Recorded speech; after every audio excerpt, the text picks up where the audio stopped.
right, welcoming to the Rolling Stone Uncut podcast for the very first time. I am joined by music royalty and rock and roll legend Slash.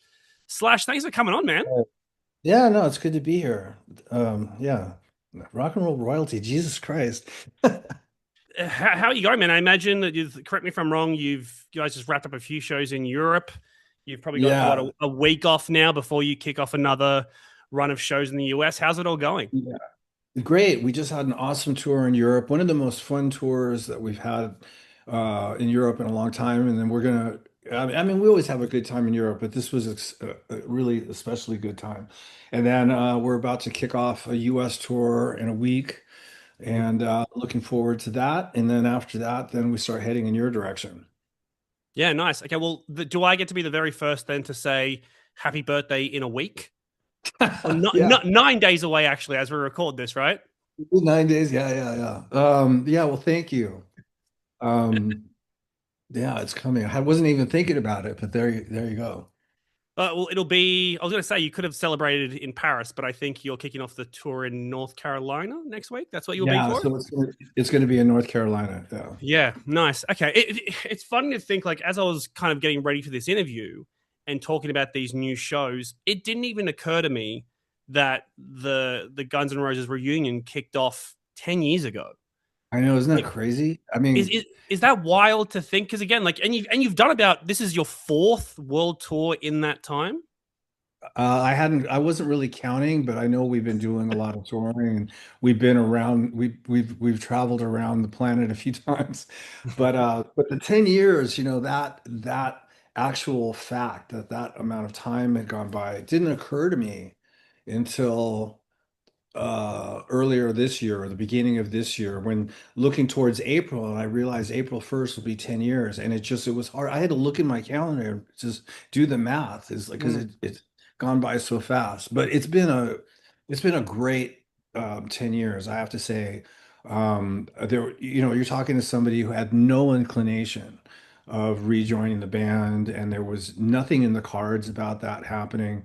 And it just sort of, happened sort of out of the blue, at least for me. And Axl and I got together and sort of patched the fences, so to speak. And the idea at the time was just to do Coachella, to get back together. We've been asked by the people at Coachella every single year for decades now if to get back together just to do Coachella. And at the yeah, time that Axl and I talked, it was around that time, and we had enough time to sort of rehearse and get it together.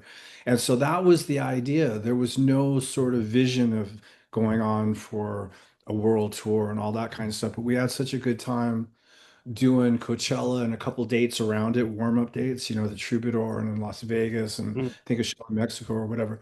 And we just kept going. So that's probably one of the reasons why 10 years has gone by so fast and we didn't even fucking realize it. mm. I mean, I don't want to make this a therapy session, but given I would say like Slash and Axel and then the Gallagher brothers were probably the two biggest feuds. Like this will never be. There'll always be beef there. They'll never get back together. Here we are in mid It twenty was six. like it Yeah, was like at the time, but the actual issues between Axel and I weren't insurmountable. It really had to do with other people that had gotten involved that sort of really exacerbated the issues that we had, and were really the cause of a lot of issues. So without them around, it was really easy for me and Axel to just sort of like, get past it. And we haven't had yeah. not one fucking fight the whole 10 years that we've been together this Yeah. time around. So, Do you anyway. remember at that time, like, given how much back and forth there was, like you said, you have festivals still contacting you guys, being like, "Hey, want to get the band back together?" Who makes the call? Who reaches out to who that very first time? Well, I mean, Axel got in touch with me. I was on the road with the conspirators, with Mm, Miles Kennedy and the conspirators, and I was in South America, and I got a call from my management saying that Axel's management wanted to get in touch. And that wasn't about Guns N' Roses getting back together at the time. That was really about sort of just mending the fences. And so when I got off the road, he and I had dinner. And then everything's just sort of blossomed from there. Yeah. But yeah. I mean, there was always that like, it was always sort of fuck. I mean, it was always a bummer to me that it went the way that it went, and it was nice to get together with him and talk about it and realize that all these issues were really sort of on the surface and superficial and stupid, and a lot of it Mm, was caused by other things, so once we got past that, it was sort of a warm, fuzzy family feeling, to sort of got that out of the way and then just being sort of having a relationship that we normally would have. mm. I mean, and that's the really cool thing as well, like referencing Oasis before there. I Yeah. imagine there was a lot of people at the time who would have thought, oh, this is just a cash grab. They'll do, like you said, you'll do Coachella, you'll get millions of dollars, and then you'll disappear. But we've seen it with Guns N' Roses the last 10 years, how often you guys are on stage together, how often you've been touring, how much fun it looks like you're having. That's a Yeah. really beautiful thing, isn't it? This is not a like, yes, it is a business because Guns N' Roses is one of the biggest bands in the world, but these are friends reconnecting. These is a brilliant band getting back together and doing what you and the fans love.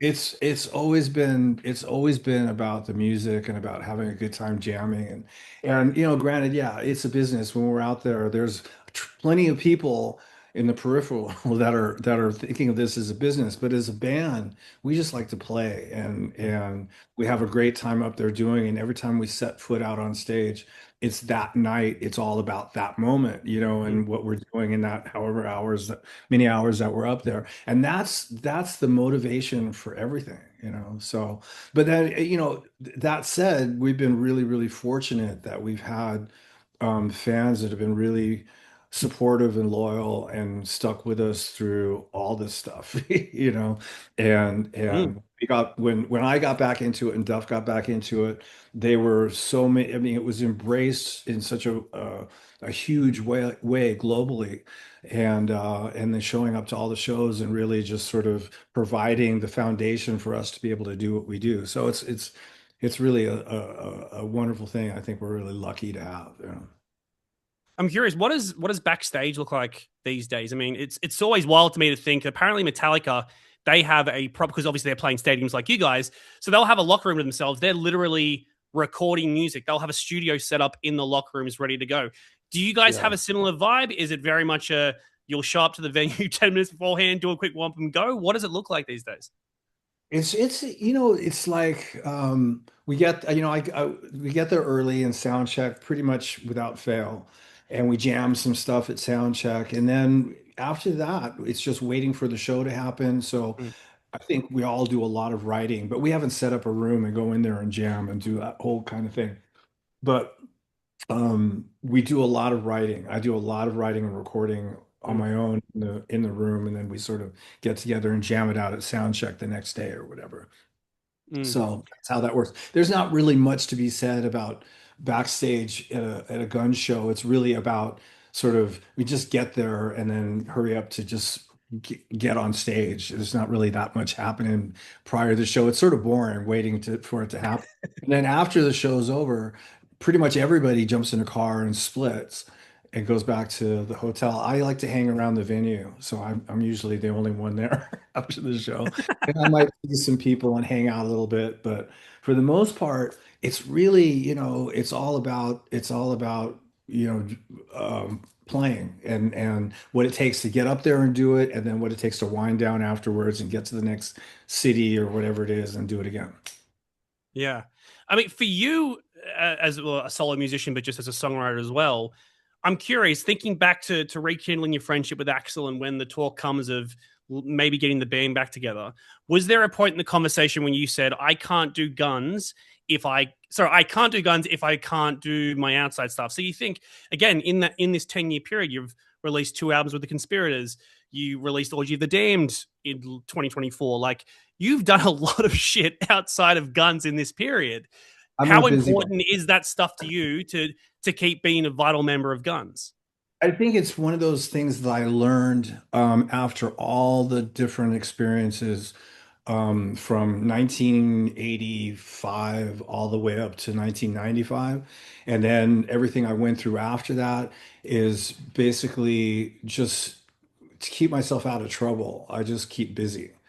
Mm. So I put together the Conspirators and we started touring in what, 2010. And that's a great band. And when I got back together with Guns, I had no inclination of breaking that up. And I do it because I love to do it. Same reason I love to do Guns. I just love jamming with those guys and we get together and we just play. It's also very simple. It's not a big mega band. It's a Yeah. smaller kind of just throw together. We just finished the new record that's coming out after this Guns tour, and then we're gonna go on the road. And so it's good for me just to have all these musical outlets just so I can constantly be playing because trust me, you don't want me to go back the other way. Yeah. You don't. We can talk about Yeah. that if you want to, but I mean, with the Conspirators, right? Like the last album was 2022. You said a new album is coming out. Like, is that official? Have we locked in the details yet, or is that just the hope is post this tour we'll get some music out? No, no, it comes out. It comes out in February. Yeah, amazing. Okay, and So right after this tour's over, that one starts out. are you thinking US tour, or again, speaking from Australia selfishly, For are you guys thinking of coming here? for the Conspirators, it's Yeah. world tour. Yeah. So Yeah. Wow. we have about a year to do it. Little Mm. less than a year to do the whole planet. So there you go. Yeah, that's And then, exciting, man. uh, and then we'll probably, I don't know, there's a lot of writing going on with Guns. So after I get back from that, we'll see if we can start putting some stuff together and getting in the studio. And then I also have that blues thing, which I need to do an international tour for. I only did a US tour on that. Mm. So I might put another record together with those guys and put it out and figure out some window that I can go do an international run with that. Yeah. I mean, I'll ask about Gunners in a second, but with the solo material, right? Like that was, correct me if I'm wrong, 14 years since the solo album, the first debut album. And then we have this blues record, and that does what it does. Does it Mhm. inspire you or kind of rekindle, oh, I want to release another solo album quickly? Or was that because it was, it was a blues record, it was something that would be quote unquote outside of the box of what you're normally known for? Is that a No, well, project in time?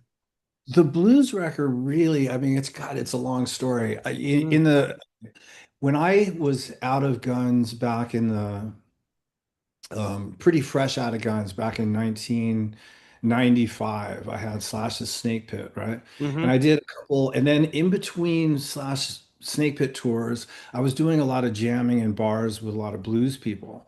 And I met Ted Andreatis and Johnny Griperic, who I became, well, Johnny Griperic I was friends with. He was in Snake, the Yeah. second version of Snake Pit. Anyway, so when I used to jam with those guys, we had this thing called Slash's Blues Ball, which was a throw together cover band that was very drunk. And we would book a lot of gigs and just go out there and we had a killer set and we would just jam all these cool songs. And I always thought, God, I'd love to make a record of this one day. But um, that was more career-minded priorities sort of happened, and Velvet Revolver happened and whatnot. Sure. But in the back of my mind, I always wanted to do that. And Guns had a short break between legs that was just at the right amount of time.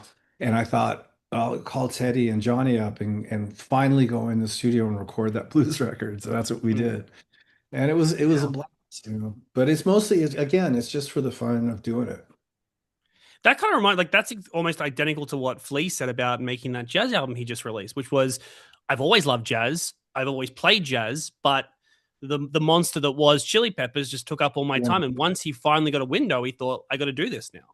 Yeah, yeah. And I mean, all things considered, I've seen Flea since he put that record out, and that record is amazing. And it was Incredible. very cathartic for him. And I think when you're in a band that is like the Chili Peppers or say Guns N' Roses, where it's a pretty massive band, you sort of afforded yourself to find time away from it every here and there where you can go off and just do something Mm. and it sort of keeps you down to earth. If you're only in a state, if you're in a stadium band and that's all you ever are, then it's very sort of it's a one trick pony in a way. So it's nice to be able to do that and you put your all into it, but you need to get away from it every 5 minutes to really appreciate that and whatever else that you want to do. You know what I mean? So it Yeah. keeps you balanced. To tell you the truth, I'm making all this shit up. I have no fucking clue how it all works. Right? It's fun. I'm a How do you, musician. I like to play music. but that's what I'm really curious to know. Like, how do you kind of schedule that out in your mind? And let's say you're off the road with Guns N' Roses. Is it okay? I need to now talk to Miles and the team. do I want to write solo stuff, or is it just No, something you get into and then we'll just chase that feeling from there? I mean, you sort of have to plan ahead how, because every, like in conspirators, everybody else is in different bands too. And so you have to, it's actually threading a pretty tight needle trying to figure out where you can get everybody together. And so you do have to sort of plan ahead. Like I was saying, I'm thinking about the blues thing. I don't know what the window is. I have to figure out Mm, sort of in advance where there's however many months together that I can go, okay, I'm going to do that. mm, And just right now, like I have a break between the conspirators take when they take off and when the Guns tour ends. And I was trying to get all those guys together to record, or at least start pre-production for the next blues record. But one of yeah, our guys is on the road, so I right. can't do it then. So you really have to sort of, plan ahead for that shit. How far ahead are we talking? Like, are you set till 2030, or is it just like the next 12 months? No, no, no, not. I'm not that fucking. Yeah, organized. No, I mean, usually, you set up, you get into a year in advance, Yeah, something like that. yeah, Beyond that, you have no control. Shit yeah, happens, It's hard to yeah. nail down what's going to be happening 2 years from now. Yeah. I mean, it's a really exciting time as well. Like, and thinking back to what you were saying there, like, you never thought you would reunite with Guns N' Roses. Here we are in 2026, and you think of some of your contemporaries, like I said, Metallica are still touring right now. The Rolling Stones just released an album a couple of days ago. U2 are about to Yeah. release a new album. Iron Maiden are coming to Australia in a couple of months. Oasis, who saw that coming? Did you think, like, when in this period of time when you're growing up, and especially as Guns N' Roses were coming up, that 30 years down the track, you would still see some of these giants still performing, still at the top of their game? No, I mean, okay, well, let's just leave us out of the equation because I had no fucking clue any of the shit that we would end up doing but like, with Metallica, with the way those guys work, you can sort of envision it's a very well-built machine, and Mm, those guys are the top of their game all the time, so they just continue on. Um, with Oasis, it wasn't something that I would have expected, but I was happy to hear about it when I heard about mm, it. But Iron Maiden, fucking, I know Bruce a little bit, and Bruce is so together, and Steve and those guys are all so together that there's no reason why they wouldn't continue on and keep going. But it makes me happy. It's encouraging and it's inspiring when when bands that you admired from the time that you were picking up the instrument, they're still doing it, and that mm, that passion, that fire is so vibrant with bands that have been around twice as long as I have. And I love that. I mean, the Stones, fuck, I was raised on the Stones. mm, And it's sometimes you look at the Stones, you can't believe that was one of the first real, what you call global touring rock and roll. They invented the wheel when it comes to touring. mm, Um, and they did it when you didn't have all the luxuries and all the fucking amenities and that whole enabled attitude that a lot of groups get. Those guys had to fucking fight tooth and nail. Most of, like in America, most of the country didn't want them in the fucking town in town because mm, they were a bad influence on the kids. There was a lot of obstacles for bands like the Stones that really created the foundation of what it is that we're doing now in young bands as well. Sort of they built that whole infrastructure. mm. So it really makes me happy just to see everybody that's out there doing it, and it's very inspiring. I mean, that recent or the final Ozzy Osbourne concert as well in Birmingham, like that was almost a celebration of the last 50 years of rock and roll. Every band on that stage was, you know, an icon essentially. It was an amazing day. It was like the second that I got there, and I talked to Tom Morello was who set it up for us, Sure. right? I mean, he set up the whole thing. But it started out with just me and Duff going. It was supposed to be just me and Duff doing it, and then slowly but surely it turned into a Guns N' Roses thing. But it was just a lot of people. Tom called everybody, and everybody wanted to be part of it. And then when you get there, there was just such a massive feeling of warmth and camaraderie with all the different musicians that were all just hanging out. And we all sort of, for the most part, know each other, but we span generations of rock and roll, right? And there was no attitude, there was no egos. It was all checked at the door. And it was just the Mm. nicest get together of musicians and crew. And then, of course, the fans that were there. And I've never witnessed anything in my career so far that was as special as that particular event, you know, Mm. not knowing that we were going to lose Ozzy coming up in whatever it was, a month or 6 weeks, which was a mind-blowing shock. But just to see Ozzy get up there and do the Ozzy gig, which was really reminiscent of the 90s because you had Mike Inez and you had Zach Hmm. up there and and uh, uh, and Adam Wakeman. And, it was just Yeah. like, I mean, Adam doesn't go back to the 90s, I don't think. But anyway, it just seemed very 90s. And it really sort of made you choke up a little bit. And then when Sabbath came out, it was just fucking epic. And I've seen Sabbath with Ozzy a few times. I toured with them on a thing with Velvet Revolver back in the day. But this particular, like, you really got this feeling of how massive and important and iconic and that sound and everything. And that also it was going to be the last time you were ever going to see him. So it was a really Yeah. heavy night. But yeah, very special, a special event. Because wasn't it Um, true that you had plans to go in the studio with him? yeah, well, I talked to Ozzy, I mean, Ozzy and I have been buddies for a long time. Yeah. And I recorded with him a bunch of times and performed with him and stuff. And so we talked on the phone about getting together to do, and he says, yeah, we should get together soon. And that was the conversation we had on the phone. I guess it was like maybe a week after the gig, so I'd sort of like, okay, then we'll at some point we'll converge on in a studio somewhere. And that was it. And then I went off. I was on the road with Guns, so we went off and finished what we were doing. And then all of a sudden, I got that fucking phone call. It was like, Jesus Christ, are you, that was Mm. unbelievable. Did you ever get a lot of FaceTime with him backstage at that concert, or is it very much like a show day where you No, warm no, up? it was everybody wanted to go back and pay homage to Ozzy. So I went Yeah. back there. I got Axl back there to meet Ozzy for the first time because they'd never met Wow. each other. And Axl obviously was always a fan of Ozzy, but what Axl didn't know was Ozzy was a huge fan of his. Mm. And so it was nice to see them actually meet.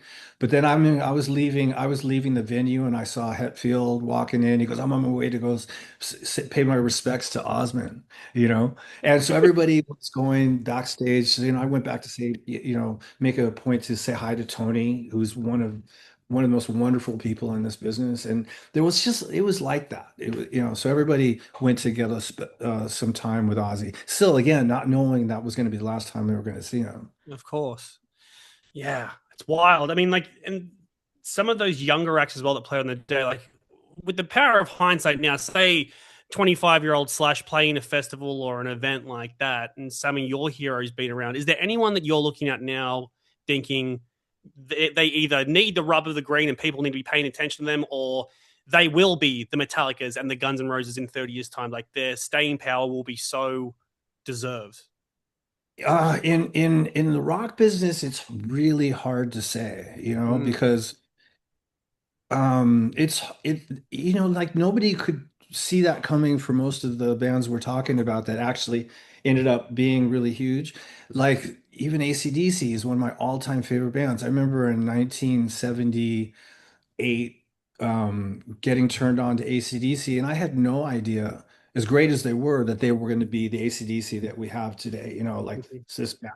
So it's hard to look at younger bands and know what's going to happen, But I think that the thing that is more to be in the moment and appreciate what's happening in the moment and hope that continues on. Yeah. I mean, you got some big bands touring with Guns N' Roses right now too. Like, I mean, Pierce the Veil are coming up with you guys as well, aren't they? Yeah, we're doing. I think there's a few shows with Pierce the Veil, who are awesome. I have no idea where they'll be 10 years from now or not. Mm. But it's not about that. It's about what you're doing in the moment at the time. Yeah. It's great to get sort of like try and get a perspective on what's going to happen, but sometimes even if I was to say, these guys, you never really know what the fuck's going to happen. So you just have to, anybody that you really dig, you just sort of have to appreciate in the moment what they're doing right now. I mean, Yeah. it stands to reason though, a lot of my favorite bands have been around for a long time. Anthrax has got a new record coming out. Hmm. It is fucking amazing, this record, this Oh, Anthrax you've heard record. it? Scott's been playing me tracks. Yeah. And, Wow. and I mean, it's unreal how good it is.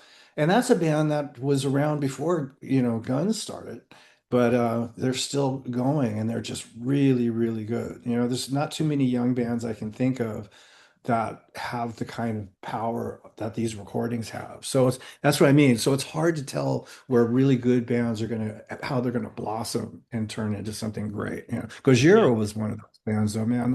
Those guys are fucking awesome. But when I first heard them, I was like, these guys are amazing. But I had no idea where, but now they finally arrived at that place, because they just Yeah. keep going.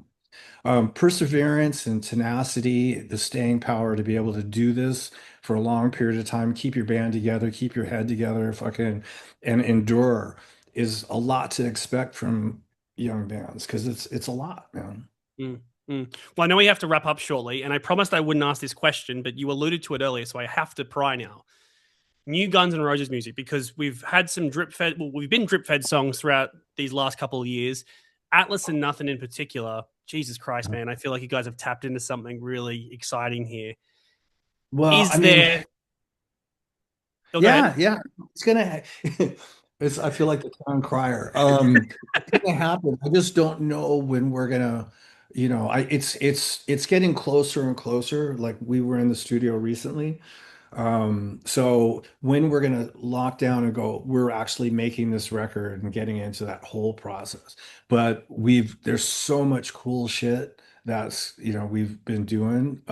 So it's just a matter of when it happens. It was like that with User Illusions. Nothing was going on until all of a sudden we just locked in and did it, and then everything Mm, moves really quickly. And so that's sort of like that time is coming with Guns pretty soon. So it will happen, but I just mm. couldn't tell you exactly when. I was going to say, we've established you're a very organized man. If you had to put a tentative date on it, or even a I'm not going year, to give you that. I'm not going to give you that. I'd be lying. All right, man. Well, it was Good awesome to job chat to trying you. to coax that one out of me, though. Look, I tried. I tried my best, but Yeah. we tried. Yeah, man. We're excited to see you here in November, December. Can't wait I'm to see the excited to show. come there. It's been a while, so I'm Yeah, really excited to go over there. Get awesome, down man. there. Thanks again. We'll talk soon. All right, man. Have a good one.